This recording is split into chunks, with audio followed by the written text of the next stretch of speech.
Lawrence Kohlberg की कहानी है जो आपको जवाब देना है, जिसका उत्तर हमें चाहिए। 1 नंबर मिलेगा, है ना।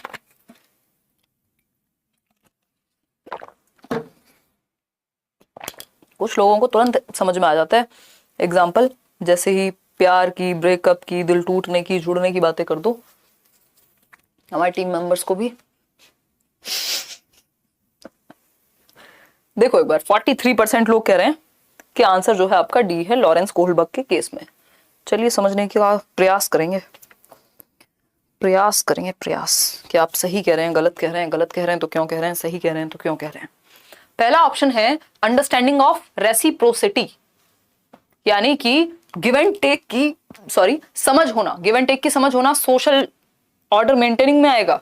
लॉ एंड ऑर्डर जिसको 4th स्टेज कहते हैं, नहीं ये तो 2nd स्टेज में आ जाएगा, म्यूचुअल एक्सचेंज वाली स्टेज में, तो ये तो 4th के हिसाब से सही नहीं है। फिर आता है fear of authority and avoidance of punishment, ये तो 1st स्टेज में आ जाएगा, पनिशमेंट एंड अवॉइडेंस, जो लॉरेंस कोहलबर्ग की थियरी है मॉरल डेवलपमेंट की। फिर आता है seeking affection and approval of others, good boy nice girl orientation, ये कौन सी स्टेज है आपकी, 3rd स्टेज है। ठीक, बात किसकी हो रही है, 4th स्टेज की हो रही है। अंडरस्टूड है, एक ही ऑप्शन सही होगा, जो कि आप लोग सही कह भी रहे हैं, बहुत बढ़िया, ताली बजा दीजिए अपने लिए। T option is the right answer. Each member of society having a personal duty to uphold laws, यानी हर एक मेंबर की, हर एक सदस्य की समाज के ये व्यक्तिगत कर्तव्य है कि वो जो समाज में नियम कायदे कानून है उनको बना करके रखे। ठीक है जी, तो यही है सोशल लॉ ऑर्डर मेंटेनिंग, कि लॉ एंड ऑर्डर बना रहना चाहिए क्योंकि समाज का ही भला है उसमें। आगे बढ़े, आगे बढ़ेंगे, क्वेश्चन नंबर 12 देखेंगे। अगर हम बात करते हैं क्वेश्चन नंबर 12 की, तो हार्वर्ड गार्डनर के अनुसार intelligence is a single entity. Harvard gardener, जो कि जिनकी थियोरी का नाम मल्टीपल इंटेलिजेंस है, और वो सिंगल कह देंगे इंटेलिजेंस को, क्या मजाक है? छोटे बच्चे हो क्या है? चलो एक बार आगे बढ़ते हैं। नेक्स्ट है there are several distinct types of intelligences, यानी कि बुद्धि के कई अलग अलग प्रकार हैं, यानी कई प्रकार की इंटेलिजेंस है। हाँ ये बात समझ में आ रहा है, सेवरल मतलब कई प्रकार है, मल्टीपल इंटेलिजेंस की बात हो रही है। ठीक है, बिल्कुल सही बात है। सिंगल एंटिटी कैसे कह देंगे गार्डनर, सपने में भी नहीं कहेंगे, समझ रहे हो, सपने में भी नहीं कहेंगे गार्डनर। क्यों? क्योंकि उनकी थियरी का नाम, जिसकी थियरी का नाम बहुबुद्धि का सिद्धांत है, मल्टीपल इंटेलिजेंस है, वो सिंगल एंटिटी कैसे कहेगा डेवलपमेंट को? ये तो कोई छोटा बच्चा ही कह सकता है, अगर इस बात को कोई माने तो, या बहुत समझदार व्यक्ति ही आंसर दे सकता है, जो कि ए ऑप्शन है। 4% लोग हैं जो दे रहे हैं ए ऑप्शन आंसर। कहाँ पढ़ते हो हैं? पुराने जमाने में लोग कहते थे स्कूल के पीछे पढ़ाई करते हैं, वही कर रहे हो आप लोग। फर्स्ट ऑप्शन सही नहीं हो सकता किसी भी स्थिति में। देखो एक बार, फिर है आपका C option, intellectual traits can be classified along 3 dimensions, operations, contents and products. PCO से याद कराया हुआ है, आपको याद आ रहा हो तो निमोनिक बताया है। जेपी गिलफर्ड की थियरी है 3 डायमेंशनल थियरी, जिसमें एक तरफ होता है प्रोडक्ट, दूसरी तरफ होता है कंटेंट, तीसरी तरफ होता है ऑपरेशन। ठीक है, 3D थियरी ऑफ इंटेलिजेंस कहते हैं उसको। ठीक, 3D थियरी ऑफ इंटेलिजेंस कहते हैं उसको। याद आया कुछ? इंटेलिजेंस वैसे मैंने यूट्यूब पे भी कहीं ना कहीं तो कराया होगा, किसी ना किसी पुराने सेशन में भी। Three dimensional theory of intelligence, SOI model कहते हैं, structure of intelligence, 3D model of intelligence, जिसमें एक तरफ होता है प्रोडक्ट, एक तरफ होता है प्रोडक्ट, दूसरी तरफ होते हैं ऑपरेशंस, ऑपरेशंस प्रक्रियाएं कहेंगे जिनको हम, इसको उत्पाद कह देंगे, और फिर होगा कंटेंट यानी सामग्री। ठीक, PCO से याद रखना होता है ये, PCO 3 डायमेंशंस हैं इंटेलिजेंस की। कौन है ये व्यक्ति? ये व्यक्ति हैं Joy Paul Gilford, JP Gilford, और ये वही व्यक्ति हैं जिन्होंने किसकी बात की है? याद आ रहा है कुछ? याद आ रहा है कुछ? डाइवर्जेंट थिंकिंग, कन्वर्जेंट थिंकिंग, याद आ रहे हैं? JP गिलफर्ड वही सेम व्यक्ति हैं ये, है ना। इन्होंने डाइवर्जेंट थिंकिंग, डाइवर्जेंट यानी अपसारी चिंतन हर पेपर में आता है, कन्वर्जेंट थिंकिंग हर एक पेपर में आएगा। ठीक है, इन्होंने डाइवर्जेंट थिंकिंग को जोड़ा किससे? क्रिएटिविटी से, रचनात्मकता से, और कन्वर्जेंट थिंकिंग को इंटेलिजेंस से जोड़ा। ठीक है, डाइवर्जेंट थिंकिंग अपसारी सोच, जिसको रचनात्मकता से जोड़ा गया जॉय पॉल गिलफर्ड के द्वारा, और कन्वर्जेंट थिंकिंग को इंटेलिजेंस से। इतनी बात अगर हम याद रख पाए तो नंबर तो कई मिल जाएंगे, है ना। चलें आगे, आप बहुत अच्छा पढ़ाते हो, आंसू आ जाते मेरे, ये मैं सुनती हूँ ना सिद्धांत, मैं रोना शुरू कर देती हूँ, इसलिए मैं ये पढ़ती नहीं हूँ।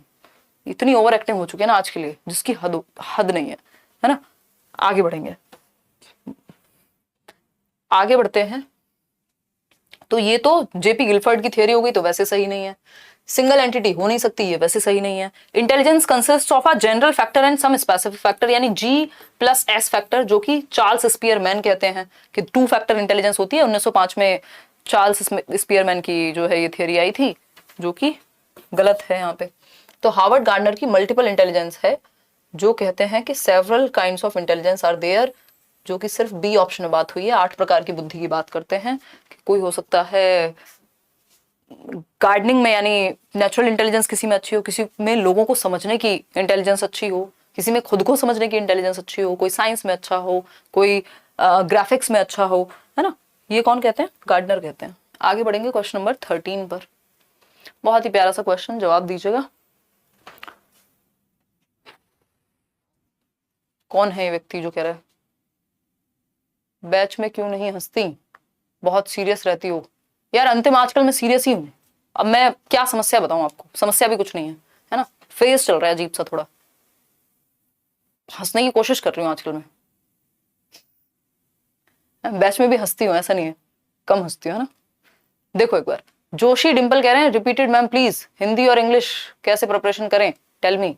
ये सारा बताया हुआ है, सारा बताया हुआ है। एक बार सीटेट की कोई भी वीडियो देख लो, किस एग्जाम के लिए पूछ रहे हो कमेंट्स में बता देना, मैं वीडियो अलग से बना दूंगी। पहले सीडीपी समझ नहीं आती थी, अब आ रही है अनन्या, बहुत बढ़िया। हंसेंगे अंतिम, हंसेंगे कल से बैच में, सिर्फ हंसेंगे, पढ़ाई छोड़ देंगे। कल से जो भी क्लास होगी बैच में, उसमें सिर्फ हंसेंगे। देखो एक बार, अगर हम बात करें use of gender neutral language, मतलब जेंडर न्यूट्रल लैंग्वेज की अगर हम बात कर रहे हैं, use of gender neutral language and discussing gender as a social construct rather than being biologically determined would, यानी जेंडर तटस्थ भाषा का प्रयोग व जेंडर के एक सामाजिक संरचना होने पर चर्चा करना। यानी जेंडर जो है वो ऐसा नहीं है कि बायोलॉजिकली डिटरमिन्ड है कि अगर आपका जो सेक्स है वो फीमेल है और मेल है आप, तो कुछ काम आपके साथ जुड़ के पैदा हुए थे, है ना। कि जब लड़कियां पैदा होती हैं तो उनके साथ एक चिट होती है साथ में, जिसमें लिखा होता है झाड़ू लगाएंगी, खाना बनाएंगी, ये करेंगी, वो करेंगे, ऐसा कुछ नहीं होता। मतलब ये बायोलॉजी से जुड़ा हुआ नहीं है। जो जेंडर है उसको हमने समाज में बनाया है, सामाजिक कंस्ट्रक्ट है, ठीक। तो ये चीज जेंडर न्यूट्रल, हमेशा याद रखिएगा ये वर्ड, जहां पे भी न्यूट्रल लगा हो दैट मीन्स किसी भी तरफ झुका हुआ नहीं है। न्यूट्रल आप अपनी गाड़ी में या बाइक में देखते हैं गियर होता है, किसी भी गियर में नहीं है, दैट मीन्स न्यूट्रल है, दैट मीन्स जीरो मान लीजिए, किसी भी तरफ झुका हुआ नहीं है, बायस नहीं है, बीच में है, कहीं बैलेंस में है, तटस्थ, न्यूट्रल, ठीक। तो जेंडर न्यूट्रल की अगर हम बात करें, जेंडर न्यूट्रल लैंग्वेज की, and discussing gender as a social construct, के जो जेंडर है, जो लिंग है, वो हमने समाज में बनाया है rather than being biologically determined. ऐसा नहीं है कि बायोलॉजिकली हमें पहले से कुछ रोल्स मिल गए थे, रोल्स हमने समाज में दिए। बायोलॉजी में डिफरेंस है, महिलाएं बच्चों को जन्म दे सकती हैं, पुरुष नहीं दे सकते हैं, उनका अपना डिफरेंट रोल है, ये बायोलॉजी है, ये सेक्स है। जेंडर क्या है? जो हमने समाज में बनाया है। तो इस चीज का डिस्कशन अगर क्लासरूम में होगा कि सामाजिक संरचना है जेंडर, ऐसा नहीं है कि कोई काम लड़कियों के लिए बना है, लड़कों के लिए ही बना है, कोई भी कर सकता है, इस तरह की चीजें हैं। जेंडर न्यूट्रल लैंग्वेज कि मतलब अगर हम ये कहेंगे कि कैमरा मैन की जगह अगर हम कैमरा पर्सन यूज करते हैं, दैट मींस वो जेंडर न्यूट्रल लैंग्वेज है कि आपको किसी के काम के साथ उसके जेंडर को दर्शाने की जरूरत नहीं है। काम इंपॉर्टेंट है, व्यक्ति कौन है नहीं है वहां पे महत्वपूर्ण। क्या आप कैमरा मैन कहें, कैमरा मैन कहेंगे, दैट मींस दिमाग में सिग्नल क्या जाएगा सोसाइटी में कि कैमरा की जो जॉब है वो मैन की ही है, तो कैमरा पर्सन कहेंगे। आप चेयरमैन की जगह चेयर पर्सन कहेंगे, जिससे जेंडर न्यूट्रल हो जाए चीजें, किसी भी तरफ आपकी भाषा से झुकाव ना लगे जेंडर में। तो अगर हम बात करें, आप लोग कह रहे हैं D option 50% answers, promote gender discrimination. इससे जेंडर डिस्क्रिमिनेशन कहां प्रमोट हो रहा है? यहां तो आपने हटा ही दिया, जेंडर न्यूट्रल लैंग्वेज से जेंडर डिस्क्रिमिनेशन कैसे होगा, ठीक है। फिर आती है बात रीइंफोर्स जेंडर बायस, यानी जेंडर बायस को बढ़ावा मिलेगा, पक्षपात को नहीं। ऐसी तो बात नहीं हो रही कि लड़कों को दबाना है या लड़कियों को दबाना है, न्यूट्रल रहना है। फिर आती है बात एनकरेज जेंडर कंफॉर्मिटी। कंफॉर्मिटी होता है अनुपालन करना, कि अच्छा समाज में ऐसा है तो ऐसा ही करेंगे, है ना, ठीक। आगे बढ़ते हैं, चैलेंज जेंडर स्टीरियोटाइपिंग।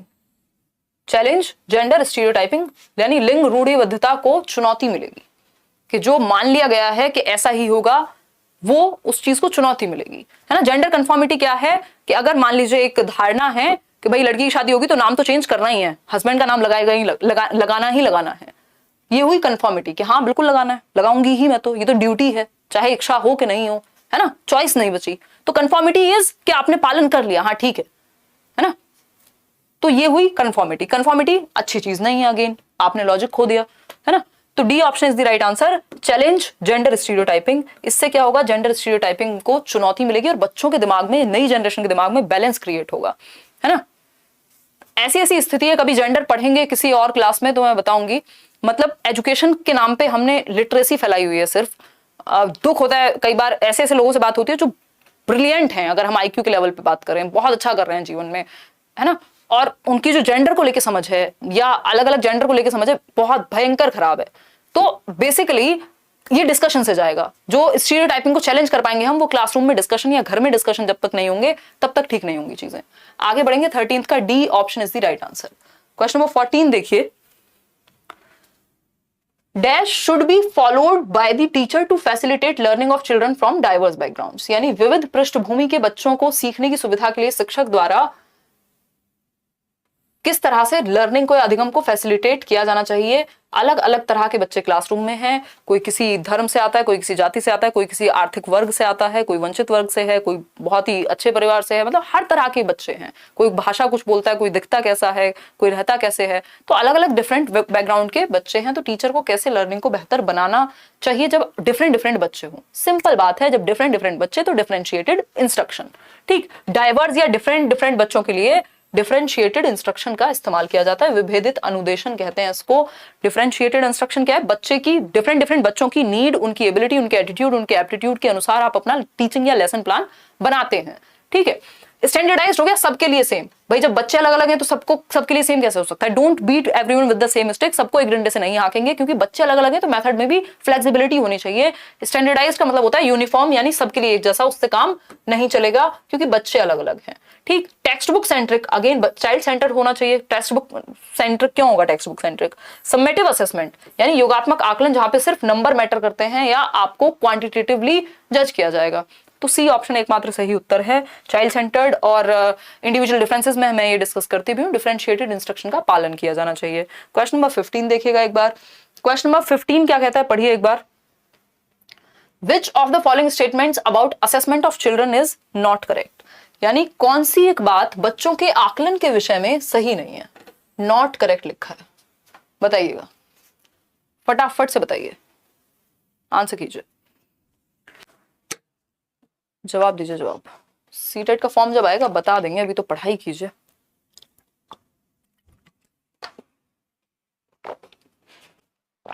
कोई कह रहा है मैडम आपकी कोई बुक है क्या? कोई नहीं, कम से कम भी तो आज की डेट में कितनी बुक्स होंगी। ये पेडागोजी क्लास नोट्स तो अभी आई है, उससे पहले एक वो थी, इसके अलावा 2 3 4 5 6 किताबें तो हैं ही कम से कम भी, नहीं तो, है ना। और अगर वैसे देखें तो 4 हैं, अगर टाइटल्स की बात करूं, मीडियम हटा दूं तो 4 किताबें तो आती ही हैं अभी भी। देखिए एक बार, अगर हम बात करते हैं असेसमेंट की, तो कौन सी एक बात, असेसमेंट मतलब आपने बच्चों को सिखा दिया, अब आप आकलन कर रहे हैं या फिर सिखाते सिखाते जांच रहे हैं कि कैसा सीखा है, कैसे सीखते हैं, गलतियां कहां कर रहे हैं, कहां इंप्रूवमेंट की जरूरत है। तो कौन सी एक बात असेसमेंट के बारे में सही नहीं है? पहला ऑप्शन है, assessment should be undertaken to facilitate learning and should involve diverse tools, यानी कि आकलन का या मूल्यांकन का जो प्रयोग है वो लर्निंग को बेहतर करने के लिए होना चाहिए और डिफरेंट डिफरेंट टूल्स इस्तेमाल होने चाहिए। तो ये बात तो सही है, बट हमें सही थोड़ी चाहिए, हमें चाहिए गलत, क्योंकि नॉट पूछा है, क्या सही नहीं है आकलन के बारे में। फिर आता है B option, assessment should always be conducted as an activity separate from teaching learning process. बस यही गड़बड़ हो गई, जैसे सेपरेशन की बात आती है, जैसे सेग्रीगेशन की बात होती है, अलगाव की बात होती है, तो मामला गड़बड़ हो जाएगा, क्योंकि टीचिंग लर्निंग से अलग चीज है असेसमेंट। ये पुराना थॉट है, ये टीचर सेंटर्ड थॉट है। जो हम सीसी की बात करते हैं, जो हम कॉन्टिन्यूअस एंड कॉम्प्रिहेंसिव यानी सतत एवं व्यापक मूल्यांकन की बात करते हैं, या जो एनईपी न्यू एजुकेशन पॉलिसी भी कह रही है कि 360 डिग्री असेसमेंट कीजिए, यानी 360 डिग्री होलिस्टिक असेसमेंट होना चाहिए, बच्चे के हर एक पहलू को जांचना, और सीखते सीखते ही जांच लो ना, जरूरी थोड़ी अलग से एग्जाम लेके डराना ही है आपको। तो टीचिंग लर्निंग प्रोसेस का ही हिस्सा है असेसमेंट, ताकि आप टीचिंग लर्निंग को और बेहतर कर सकें, इसलिए फीडबैक के लिए आप असेसमेंट करते हैं। तो ये बात गलत है कि सेपरेट एक्टिविटी है, टीचिंग लर्निंग से अलग है। सी ऑप्शन है, assessment should give the teacher an opportunity to reflect upon her pedagogical strategies. ये बात सही है कि टीचर को अपॉर्चुनिटी मिलती है कि उसने पढ़ाया कैसे और मेथड में परिवर्तन की क्या जरूरत है। फिर आता है D option, assessment should focus upon cognitive, physical as well as psychological domains, यानी मूल्यांकन को संज्ञानात्मक, शारीरिक व मनोवैज्ञानिक क्षेत्रों पर ध्यान केंद्रित करता है। बिल्कुल सही बात है, सभी पहलुओं में आकलन होना चाहिए। जितनी भी बातें सही हैं वो सब गलत हैं, क्योंकि पूछा ही गलत है, तो जो गलत है, जो कि बी ऑप्शन है, वही सही है। ठीक है जी, आगे बढ़ेंगे। 4 क्वेश्चन और करेंगे, अभी हम 5 क्वेश्चन करेंगे, 15 हो गए हैं। क्वेश्चन नंबर 16 देखिएगा, आसान क्वेश्चन है। Inclusion in education implies that, यानी शिक्षा में समावेशन का तात्पर्य है, बताइएगा एक बार। पहला ऑप्शन है स्टूडेंट्स आर गिवन, आप पहले पोल में जवाब दे दीजिए फिर ही हम बढ़ेंगे आगे। ऐप पे लेती हूँ यार क्लास, पुरुषोत्तम जी करियरविल पे लेती हूँ सिर्फ और कहीं नहीं, या तो लेट्स लर्न या करियरविल, 2 ही जगह क्लासेस होती हैं। सीटेट वाले बैच में थर्सडे फ्राइडे होती है क्लास, अगर सीटेट बैच में हैं आप तो कल और परसों होगी, क्योंकि सीटेट का सिलेबस कंपैरेटिवली कम होता है बाकियों से, बाकी बैचेस से, और अभी एग्जाम है भी नहीं, तो कल मिलेंगे सीटेट के बैच में 7:30। D2+ के लिए तो आज हुई थी क्लास 6 बजे। देखो एक बार, inclusion in education implies that, यानी समावेशन जो है शिक्षा में वो क्या इंप्लाई करता है, या समावेशन से तात्पर्य क्या है। समावेशन का सिंपल मतलब है सबको इंक्लूड कर लो, इंक्लूजन वर्ड से मतलब है इंक्लूड करना सबको, सभी को, एजुकेशन, हर प्रकार के बच्चे को। आप लोग कह रहे हैं 83% लोग कि C option is the right answer. चलिए पढ़ते हैं। पहला ऑप्शन है students are given admission selectively on the basis of their ability, यानी बच्चों को उनकी क्षमताओं के आधार पर चुनिंदा रूप से ही प्रवेश दिया जाना चाहिए। जी नहीं, चुनिंदा नहीं, हर बच्चे को एडमिशन मिलना चाहिए। आप अपनी मर्जी से नहीं रोक सकते कि बच्चे के नंबर कम आए हैं, ये तो बच्चा ऐसा है, इसको देखने में समस्या है तो हम एडमिशन नहीं देंगे, ऐसा नहीं होता इंक्लूसिव एजुकेशन में। Students make adjustments as per the demands of school, यानी बच्चे जो हैं वो एडजस्टमेंट कर लेते हैं स्कूल की डिमांड के अनुसार। जी नहीं, स्कूल को बच्चे की डिमांड के अनुसार एडजस्टमेंट करना है, क्योंकि स्कूल बच्चे के लिए है, बच्चा स्कूल के लिए नहीं है। ठीक, मतलब सिस्टम जो है वो बच्चे के लिए बनाया गया है, तो सिस्टम में परिवर्तन बच्चे के अनुसार होना चाहिए। चाइल्ड सेंटर्ड एजुकेशन की बात करते हैं हम।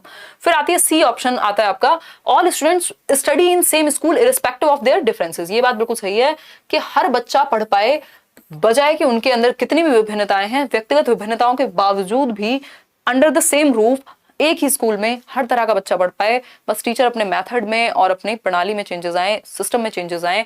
ठीक, students with disabilities study separately in special school. जी नहीं, स्पेशल स्कूल नहीं, इंक्लूसिव स्कूल होना चाहिए। स्पेशल स्कूल क्या होता है? ब्लाइंड स्कूल है, जिनको देखने में समस्या है वो सब उस स्कूल में जाएंगे, जिनको सुनने में समस्या है वो उस स्कूल में जाएंगे। ऐसा यहाँ नहीं होगा, यहाँ पे सारे बच्चे एक साथ सीखेंगे। ठीक है, तो C option is the right answer. आगे बढ़ेंगे क्वेश्चन नंबर 17 पर। Which of the following disability cause challenges in reading and comprehending the written material? यानी कौन सी एक डिसेबिलिटी है, कौन सी एक अक्षमता है जो चैलेंज क्रिएट करती है पढ़ने में और कॉम्प्रिहेंडिंग यानी समझने में। पढ़ने में और समझने में कौन सी एक डिसेबिलिटी प्रॉब्लम क्रिएट करती है? जहां बात पढ़ने और समझने की आ गई, दैट मीन्स सिंपल आंसर क्या होगा? डिसलेक्सिया। कैलकुलेशन की या मैथ्स की बात होती तो डिसकैलकुलिया हो जाता।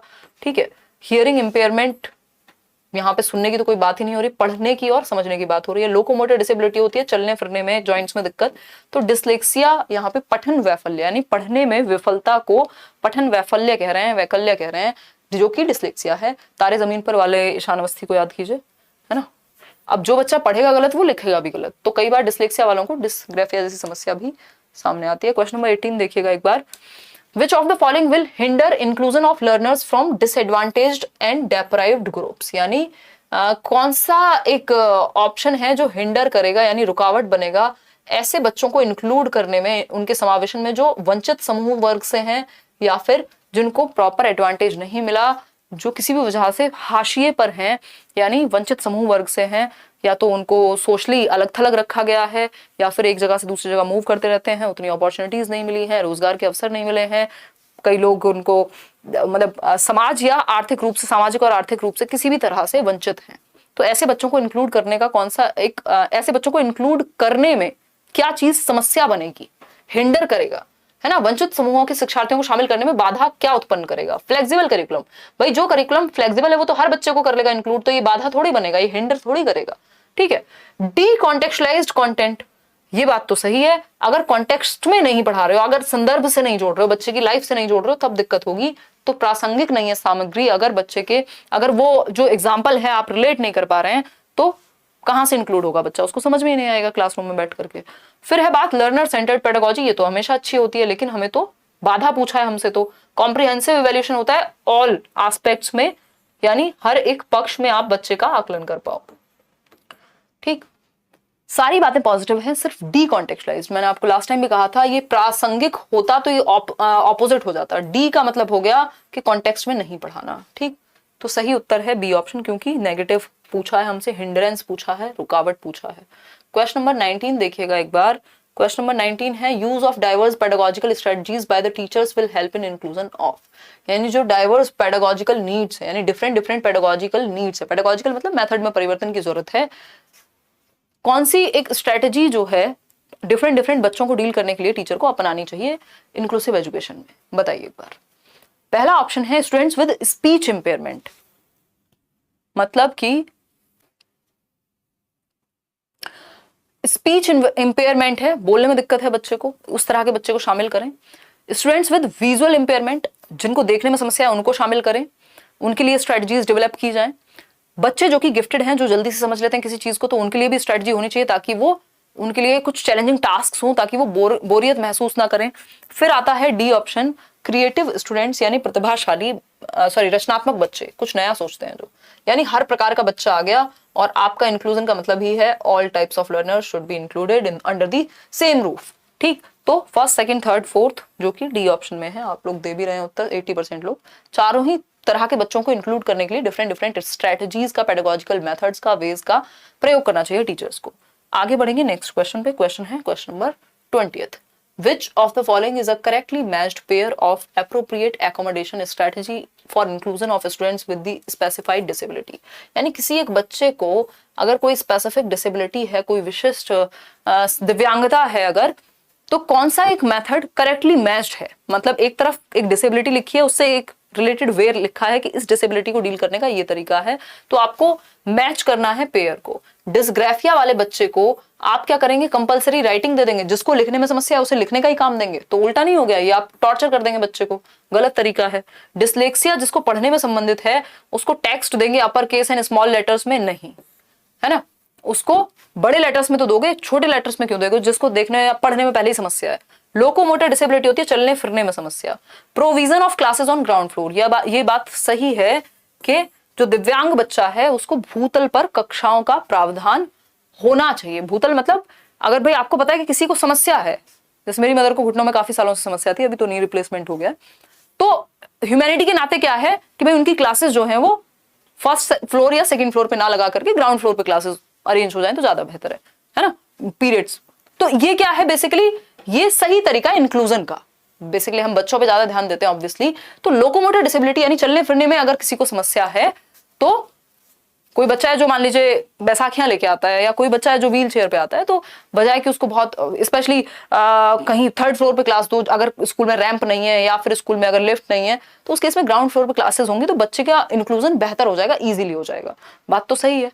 फिर भी पढ़ लेते हैं D option, visual impairment using sign language for communication, यानी कि संचार के लिए सांकेतिक भाषा का उपयोग करना।